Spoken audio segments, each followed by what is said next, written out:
This is Humanity in Conversation, Conversations from Inside the Alliance. In this episode, Connection, from concept to living practice. Listen in. Okay, let's unpack this. I want you to do a little mental inventory with me. Just picture your nightstand for a second. Or that YouTube playlist, the save for later. Oh, the playlist, or, that bookmarks folder in your browser you're terrified to actually open. What's in there? If you're like most people, it's probably a graveyard of good intentions. Exactly. Yeah. It is a graveyard. Yeah. It's 10 ways to be a better listener.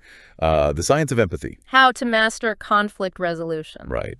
The 7 habits of highly effective humans. Yeah. I mean, we are living in this age where we are just drowning in information. Absolutely drowning. We have podcasts like this one. We have courses, quote cards on Instagram telling us exactly how to be better people.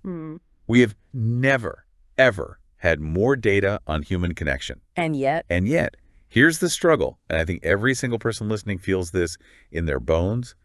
We know how to be empathetic. we know the theory. We know the theory. We've read the books.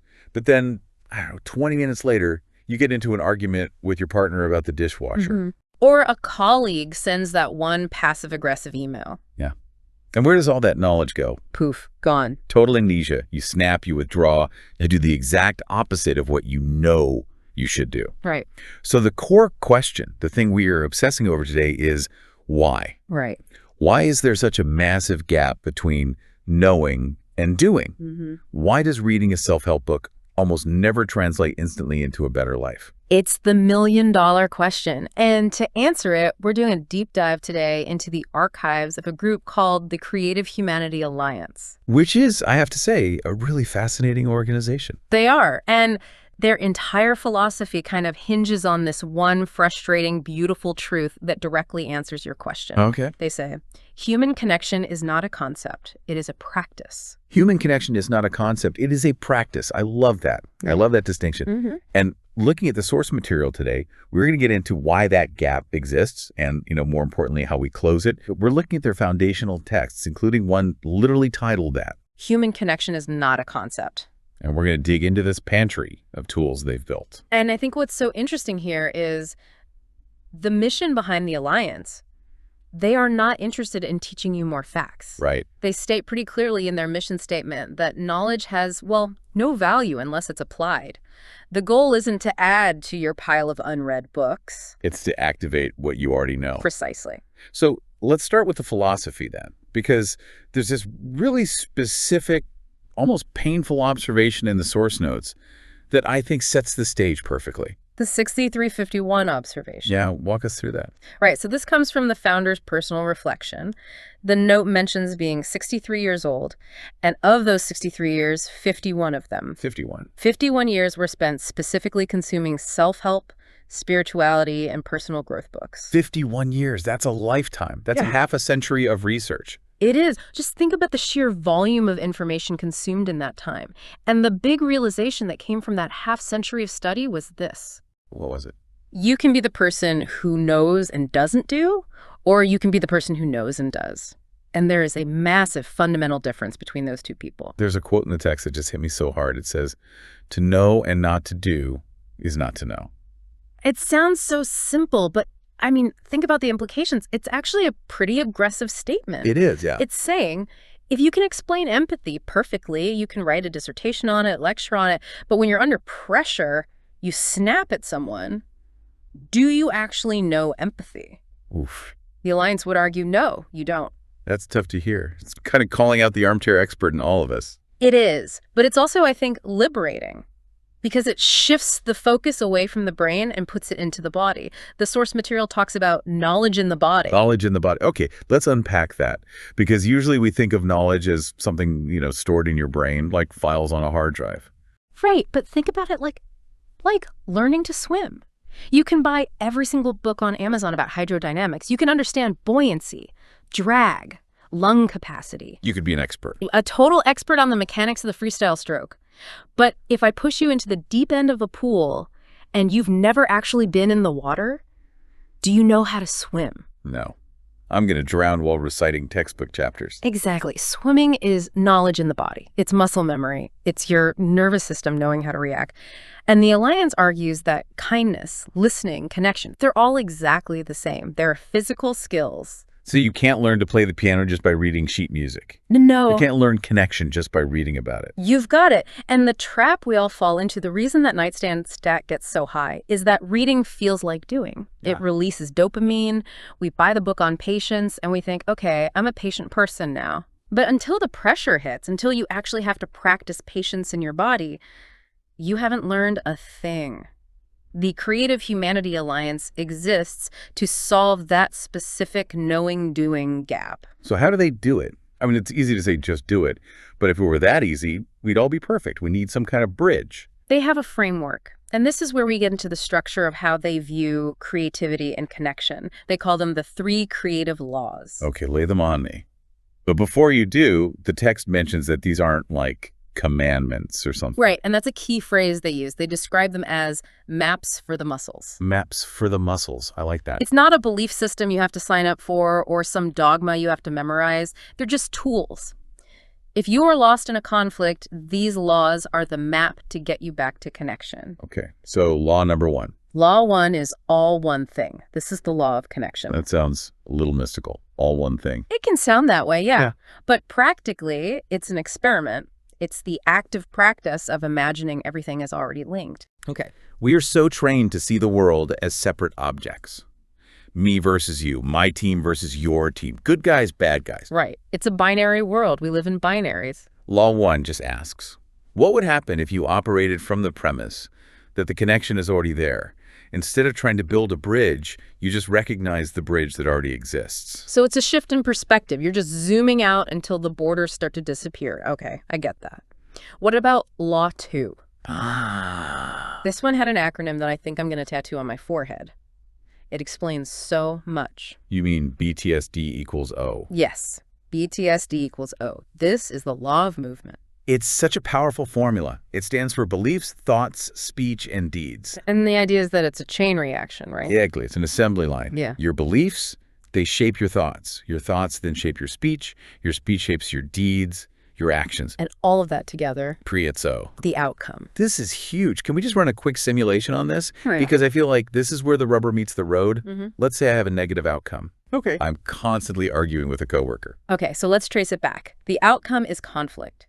Now look at your deeds. Maybe you're slamming doors or ignoring their email. Yeah, or being short with them. My speech. Right. And why? You go upstream to the thoughts. What are you thinking? My thoughts might be, this person is incompetent, or maybe they're trying to sabotage me. Right. And if you go all the way back to the very beginning, to the belief. The beliefs might be something like, I'm not safe unless I'm in control. Or maybe people can't be trusted. Exactly. And here's the kicker. If you want to change the outcome, you can't just try harder to be nice. If your belief is still, this person is unsafe, your speech and your deeds will eventually give that away. The internal stories create the external realities. That's the law. It's a diagnostic tool. When your life is glitching, you look at the code. You walk backwards from the deed to the belief. That's so empowering. It stops you from being a victim of circumstance. And shows you that you're the architect. Okay, so that's movement. What's the third law? The third law is elemental. This is the law of growth. This one is about the cycle. Yes. It describes the cycle of creativity and just being human, really. Exploring, learning, expressing, maturing, and transforming. The key insight here being that growth is not a straight line. It's not a ladder where you climb to the top and you're just done. You don't just graduate from being human. No, it's a spiral. You cycle through these stages over and over again. You explore a new way of connecting, you learn it, you express it, you mature in it, and then you transform and start all over again. I find that so comforting because sometimes I feel like I'm moving backward. Like I thought I learned this lesson 5 years ago. But this law says, no, you're just in a new cycle of it. I love that. The source calls these laws an imaginative accelerant. They speed up the process. But a framework is still abstract. Right. We're still in the knowing phase here. We have a map, but we haven't actually started walking. And that leads us to the Alliance's really practical solution. They've built something they call the pantry. I love this name. Most places have a library or a resource center They call it a pantry. What's the distinction? It's a very intentional choice. I mean, think about a library. A library has something for everyone, sure, but it's kind of a solitary place. You go in, you find your book, you sit in a corner, you read quietly. It's passive consumption.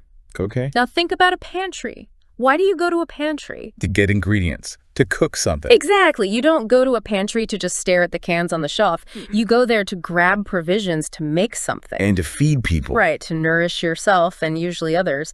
The Alliance says their pantry contains everything that's for everyone because every single item centers on human connection. But the items, they call them provisions, are designed for participation. That's a great analogy. You don't just consume what's in a pantry, you create with it. You do. So let's walk through some of these provisions because the variety really surprised me. It's not just, workbooks, for example. They have a novel. They do, yeah. The echo in the voice. Now, usually a novel is a solo experience. You curl up, you read it, you're done. How is this a provision? Well, the story itself is relevant. It's about a man whose creative spirit is being silenced by the systems around him, which I think a lot of us can relate to. Sure. But the provision part is that it comes with 3 separate discussion guides. Okay. So it's a tool disguised as a story. In a way, the intent isn't just for you to read the story. It's to read it and then use the guides to have a real conversation with a book club, a classroom, even just a friend, to turn the book's themes into personal discovery. That is so smart. Because sometimes it's too hard to talk about our own feelings directly. Of course. It's scary to say I feel silenced, but it's easy to talk about a character who feels silenced. Exactly. The character becomes a bridge. It creates a safe third space to talk about difficult things. It forces you to take the story off the page and put it into your life. Okay, what about this next one? This sounds fun. Wild card, you. It's a game. It is. And remember that formula we talked about? BTSD equals O. Beliefs, thoughts, speech, deeds. Yeah. Nice. This game is the physical embodiment of that law. It's a reflective card game where you actually manipulate those variables. You play with cards for beliefs and thoughts and speech. You do. And you see how swapping them out changes the outcomes. That is brilliant. Because trying to analyze your own behavior in the heat of the moment is impossible. Your frontal lobe just shuts down. Right. But playing it out on a table, it gives you a sense of control. It lets you see the mechanics of your own life in a safe way. You can see, oh, if I swap out this speech card for that one, the outcome completely shifts. And it's best played in groups, it says. Families, teams. It gamifies emotional intelligence, and it gives you a shared language for talking about it. Okay, moving on. They have music too. They do. An album called Songs in the Key of Return. Again, usually music is something we just listen to while we do the dishes. We zone out, yeah. Yeah. But this album lives in that space between art and reflection. It comes with a discussion guide so you can connect the emotion of the music to your own stories. It's designed to bridge that gap between that's a nice song and what is this feeling telling me about my life? There's a pattern here. Every piece of art comes with a tool to deconstruct it and apply it. They are just relentlessly focused on application. They don't want you to just feel something. They want you to do something with that feeling. This next one is really striking. A little brave, honestly. It's a performance piece called From Conflict to Connection. Oh, this one is powerful. It involves school children. Tell us about that. So the setup is that children perform scenes based on real-life adult conflicts. Arguments, disagreements, all the messy, petty stuff we deal with. That has to be jarring to watch. Seeing kids act out our adult drama. It's meant to be. It holds up a mirror. It strips away all the sophistication we think we have and shows our conflict for how childish it often is. But they don't just act out the fight. No. They then model a more conscious, connected alternative. So they rewrite the ending. They react the scene using empathy and connection. And the key takeaway here is learning through embodiment. Those kids aren't just reading about conflict resolution. They are acting it out. They're feeling it in their bodies. The tension and then the release of resolution. And the audience is seeing that contrast viscerally. It goes right back to that knowledge in the body concept. Exactly. And the last provision mentioned is a tool called the conversation compass. This one has an interesting origin story. It does. It was sparked by a song called A Love for Hate. But the tool itself was created 10 months after the song was written. Which implies that the artist really had to sit with the problem for a while. A long while. It's basically a map for navigating difficult dialogues. Which, let's be honest, is probably the most needed tool in the world right now. Without a doubt. Whether it's online comment sections or Thanksgiving dinner, we are just lost in chaos. We enter these conversations operating blind. We just react. The compass provides a shared map for safety, respect, and understanding. It's not a script. It's not telling you what to say. It's telling you how to navigate the terrain so you don't drive off a cliff. That's a good way to put it. So we have novels, games, music performances, and these practical navigation tools, all designed to stop us from just knowing and start us doing. Yes. And if we zoom out from all of this, we have to ask the big question, so what? Why go to all this trouble? Why does this matter? It matters because of the Alliance's core stance, which is humanity first. Right. The source was very specific about this. They said that political, cultural, racial, all these vocational divisions we obsess over, they're artificial. They are, but connection is natural. It's necessary. The argument is that we've let these artificial divisions override our natural state. We've prioritized the walls over the bridges. And I think that's where the practice part becomes so vital. Because it's easy to believe in humanity first in the abstract. Of course. It's easy to love humanity. It's really hard to like your neighbor when they have a political sign in their yard that you hate. That is exactly where the rubber meets the road. And the source defines connection so beautifully. It says it's not something you master once. It's not a merit badge you earn. Not at all. It is lived, lost, relearned, and renewed. You will fail at it. You will disconnect. You'll have days where you ignore the compass and you scream. The practice is in the returning. The practice is in the relearning. That's so forgiving. I think we often feel like if we lose our cool, we're a hypocrite. But this frame says, no, you just lost the connection. Now practice relearning it. And that leads to the social aspect. You can't really practice connection alone in a room. The source emphasizes that these tools are for teachers, parents, team leaders. To use together. Exactly. Connection happens in the doing, and specifically in the doing with others. It's the pantry and the library again. You can read alone, but a meal from the pantry is best shared. That's a beautiful way to put it. So, to recap what we've covered, we've unpacked the problem. Too much information, not enough action. We're information obese and practice starved. We've looked at the philosophy. The connection is a practice, not a concept, and knowledge has to live in the body. We explored the framework, those 3 laws, and the pantry of provisions designed to make all of this practical. And we've touched on the stakes. I mean, this isn't just self-improvement. It's about recognizing that our divisions are artificial and our connection is the only thing that's real. Right. It feels like the Alliance is issuing a challenge to all of us. Yeah. We have enough theories. We have enough books. The world does not need more people who know about kindness. It needs people who are actively practicing it. That's the bottom line. It's the shift from intellectual to experiential. So if you're listening to this and you're feeling that nudge, that realization that maybe your own ratio of reading to doing is a little off, the Creative Humanity Alliance invites you to access the pantry. The tools are there. The provisions are ready, but you have to be the one to pick them up and use them. You have to step into the practice. I want to leave you with one final thought to carry with you today. We've talked a lot about this gap between knowing and doing. So here's a question for you to chew on. If knowledge without movement leaves us still, what is one thing you know to be true about connection that you haven't actually practiced today? Don't just think about it. Go do it. Thanks for diving in with us. We'll see you next time. Take care. Thanks for listening. If these conversations matter to you, subscribe to the channel and like this video to stay connected. You can explore more of the work at creativehumanityanalliance.org.